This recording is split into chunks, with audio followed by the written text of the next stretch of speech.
سلام، این اولین ویدیو من نیست. خیلی ویدیو ساختم و نتیجه نگرفتم.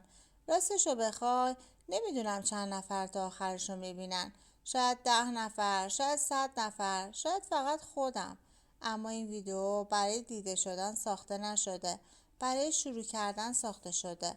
مدت هاست میخواستم این کانال رو بزنم. ایده داشتم، برنامه داشتم، حتی اسمش هم آماده بود.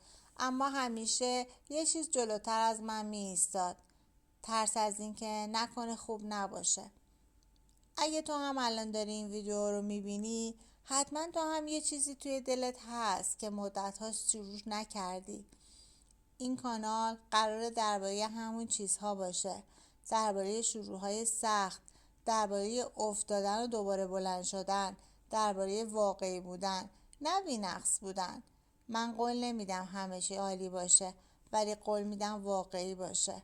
اگه تو هم هنوز شروع نکردی یا حتی شروع کردی و وسط راه موندی، این کانال میتونه مال تو باشه. اگه فکر میکنی این فقط یه ویدیو دیگه است، ردش کن. اما اگه حس میکنی وقتشه یکی کنارتو شروع کنه، سابسکرایب کن. نه برای من، برای خودت.